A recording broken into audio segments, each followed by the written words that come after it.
एक और बड़ी खबर आपको बता दें कि सुकेश चंद्रशेखर से जुड़े 200 करोड़ के मनी लॉन्ड्रिंग मामले में एक्ट्रेस जैकलिन फर्नांडिस के लिए आज का दिन काफी ज्यादा महत्वपूर्ण। उनकी जमानत याचिका पर दिल्ली की अदालत आज फैसला सुनाएगी। जैकलिन ने दिल्ली की पटियाला हाउस कोर्ट से नियमित जमानत की मांग की है। कल कोर्ट में सुनवाई के दौरान ईडी ने दलील दी कि जैकलिन आसानी से देश से भाग सकती क्योंकि उनके पास पैसे की कोई कमी नहीं। इस पर अदालत ने ईडी से सवाल किया कि जब लुकआउट सर्कुलर जारी हो चुका है और बाकी आरोपी जेल में हैं, तो अभी तक जैकलिन को गिरफ्तार क्यों नहीं किया गया। जैकलिन की तरफ से ये कहते हुए जमानत मांगी गई कि उन्हें हिरासत की कोई जरूरत नहीं है क्योंकि जांच पहले ही पूरी हो चुकी है। आरोप पत्र भी दाखिल किया जा चुका है। 26 सितंबर को 50,000 के निजी मुचलके पर जैकलिन को अंतरिम जमानत दी गई थी। अब देखिए, जैकलिन को जेल या बेल, इस सबसे बड़ा सवाल। जैकलिन के लिए आज का दिन बहुत ज्यादा महत्वपूर्ण क्योंकि जैकलिन की जमानत याचिका पर आज सुनवाई। जैकलिन पर गिरफ्तारी की तलवार लटक रही है। सबसे बड़ा सवाल कि आज क्या होगा। दिल्ली की पटियाला हाउस कोर्ट फैसला सुनाएगी। जैकलिन ने नियमित जमानत की मांग की है। ईडी ने जैकलिन के विदेश भागने की आशंका जताई। अभी अंतरिम जमानत पर है जैकलिन फर्नांडिस।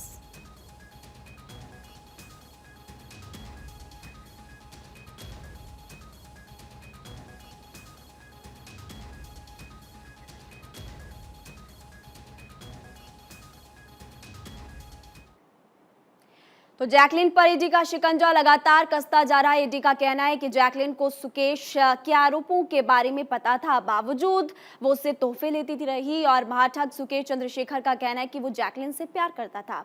सुकेश की ठगी में जैकलिन अहम गवाह है।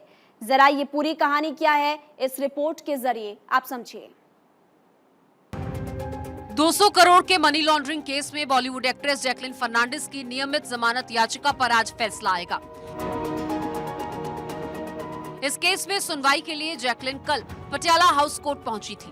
इस दौरान ईडी ने कहा कि जैकलिन के खिलाफ पर्याप्त सबूत हैं, इसीलिए उन्हें नियमित जमानत न दी जाए।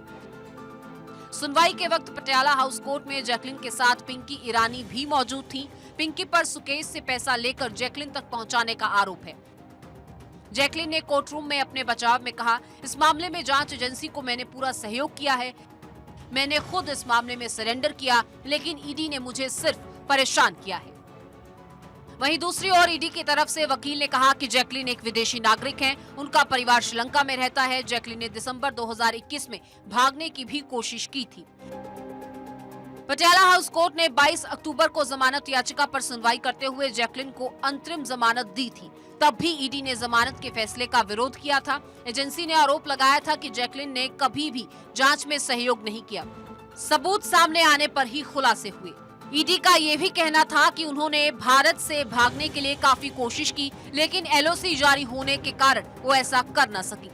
आपको बता दें कि पिछले साल ईडी ने सुकेश चंद्रशेखर और अन्य के खिलाफ 200 करोड़ रुपए के मनी लॉन्ड्रिंग मामले में चार्जशीट दाखिल की थी। आरोप के मुताबिक सुकेश ने तिहाड़ जेल में सजा काटते हुए रैनबैक्सी के पूर्व प्रमोटर शिविंदर सिंह और मालविंदर सिंह को जेल से बाहर निकलवाने का झांसा देकर उनकी पत्नियों से 200 करोड़ से अधिक की ठगी की। ईडी के मुताबिक सुकेश के 200 करोड़ रुपए की जबरन वसूली मामले में जैकलिन अहम गवाह है।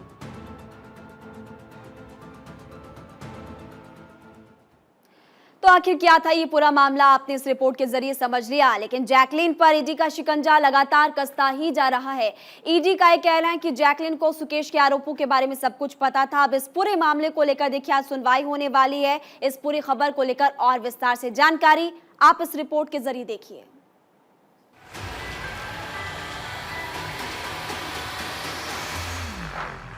इस कहानी में एक ठग है, एक हसीना है, जिनकी कथित प्यार की कहानी है। बॉलीवुड एक्ट्रेस जैकलिन फर्नांडिस से ठग सुकेश चंद्रशेखर के 200 करोड़ रुपए की धोखाधड़ी केस में पूछताछ अब भी जारी है। ईडी संग पूछताछ में जैकलिन ने कबूला है कि उन्हें सुकेश ने कई तोहफे दिए। यहां तक कि सुकेश जैकलिन के लिए प्राइवेट जेट्स और हेलीकॉप्टर राइड्स भी बुक कर चुका है। गिफ्ट्स की इस लिस्ट में सुकेश ने जैकलिन को कई महंगे सामान दिए, जिसमें गुची, शनेल जैसे एक्सपेंसिव ब्रांडेड हैंडबैग्स भी शामिल रहे। ईडी ने जैकलिन पर आरोप लगाए हैं कि जैकलिन पहले ही दिन से सुकेश के ठगी के बारे में जानती थी। उन्हें पता था कि सुकेश चंद्रशेखर ठगी के जरिए कमाए गए पैसों से ही जैकलिन को ऐश करा रहा है। बावजूद इसके जैकलिन सुकेश से गिफ्ट लेती रही। जैकलिन ने ईडी को बताया था सुकेश ने उसे दिसंबर 2020, जनवरी 2021 में संपर्क करने की कोशिश की थी। हालांकि उस दौरान जैकलिन ने सुकेश के कॉल्स का कोई जवाब नहीं दिया। बाद में सरकारी दफ्तर की ओर से किसी ने उनसे कांटेक्ट किया और सुकेश से बात करने को कहा। जैकलिन के मुताबिक इस थर्ड पर्सन का नाम शेखर रत्नावैला है। जैकलिन ने ईडी को बताया था कि जब जैकलिन ने सुकेश से संपर्क किया तो उनसे कहा था कि वे परिवार के साथ सन टीवी का मालिक है। ये भी कहा गया था कि वह जयललिता के राजनीतिक परिवार से ताल्लुक रखता है और वो चेन्नई से है। अब आप जरा गिफ्टों की फहरिस्त भी देख लीजिए।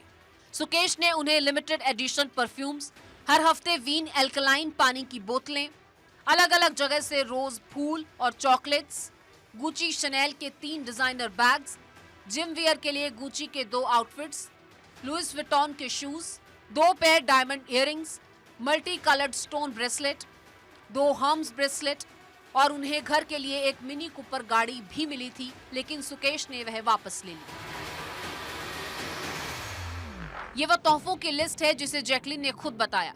बाकी तोहफों की बात करें तो 52 लाख रुपए का अरबी घोड़ा, 3 पर्शियन बिल्लियां दी थी। एक बिल्ली की कीमत करीब 9 लाख रुपए है। हीरे से जड़े कान के 15 झुमके दिए, कई रंगों के बेशकीमती पत्थर से जड़े ब्रेसलेट दिए और 2 हर्मीज कंपनी के ब्रेसलेट मिले थे। बैग, जिम वियर, महंगे जूते और रोलेक्स की घड़ी भी इसमें शामिल थी। ईडी ने इसी साल 30 अप्रैल को बयान जारी कर बताया था कि ठग सुकेश ने आपराधिक गतिविधियों या वसूली से कमाए पैसे से जैकलिन को 5 करोड़ रुपए से ज्यादा के तोहफे दिए हैं। सुकेश ने जैकलिन तक तोहफे पहुंचाने के लिए अपनी सहयोगी पिंकी ईरानी का इस्तेमाल किया। सुकेश के साथ तस्वीरें वायरल होने के बाद ईडी ने जांच का दायरा बढ़ाया और इसी धन शोधन मामले की जांच को आगे बढ़ाते हुए ईडी ने जैकलिन की 7 करोड़ 27 लाख रुपए की संपत्ति और 15 लाख रुपए कैश जब्त किया था। ईडी ने यह भी बताया कि सुकेश ने अभिनेत्री के परिवार को भी 1 करोड़ 44 लाख रुपए की रकम दी थी और परिवार तक इस पैसे को पहुंचाने के लिए सुकेश ने अंतर्राष्ट्रीय हवाला कारोबारी अवतार सिंह कोचर की मदद ली। ये भी खुलासा किया गया कि सुकेश ने जैकलिन की तरफ से एक स्क्रिप्ट राइटर को 15 लाख रुपए दिए। ये पैसा जैकलिन के लिए एक वेब स्टोरी लिखने की एवज में दिया गया और ये रकम भी ईडी ने अटैच की थी। ईडी से पूछताछ में जैकलिन ने बताया था कि सुकेश बहुत दुखी था और अपने अंकल के निधन से बहुत डिप्रेस्ड भी था। उसने मुझे चेन्नई में उसके अंकल के फ्यूनरल अटेंड करने को कहा था। उसने मुझे मुंबई से चेन्नई ले जाने के लिए प्राइवेट जेट भेजा। वह एयरपोर्ट पर नहीं मिला पर उसने असिस्टेंट भेजी थी। मैं हयात होटल पहुंची। 1 घंटे बाद सुकेश भी वहां आया। हमने डाइनिंग रूम में एक साथ लंच किया और स्वीट के लिविंग रूम में बातचीत की। दूसरे दिन वो होटल दोबारा आया और ब्रेकफास्ट ऑर्डर किया। ब्रेकफास्ट के बाद उसने मुझे एयरपोर्ट छोड़ा। मैं वापस प्राइवेट जेट में मुंबई आ गई। बहरहाल जैकलिन से पूछताछ के बाद ईडी का शिकंजा लगातार कसता जा रहा है। ईडी जैकलिन की जमानत का विरोध कर रही है। ईडी का कहना है कि उसके पास पर्याप्त सबूत हैं। पिछले साल ईडी ने सुकेश चंद्रशेखर और अन्य के खिलाफ 200 करोड़ रुपए के मनी लॉन्ड्रिंग केस में चार्जशीट दाखिल की थी। आरोपी के मुताबिक सुकेश ने तिहाड़ जेल में सजा काटते हुए रेनबैक्सी के पूर्व प्रमोटर शिवेंद्र सिंह और मालविंदर सिंह को जेल से बाहर निकलवाने का झांसा देकर उनकी पत्नियों से 200 करोड़ से अधिक की ठगी की। ED prevention of money laundering act के तहत जैकलिन का बयान भी दर्ज कर चुकी है। ईडी के मुताबिक सुकेश के 200 करोड़ रुपए की जबरन वसूली के मामले में जैकलिन अहम गवाह है। Bureau report, Bharat 24। तो सुकेश की ठगी की पूरी कहानी आपने इस रिपोर्ट के जरिए देखी। इस बुलेटिन में फिलहाल इतना ही। वक्त हो चला एक छोटे से ब्रेक का, हम तुरंत वापस लौटेंगे।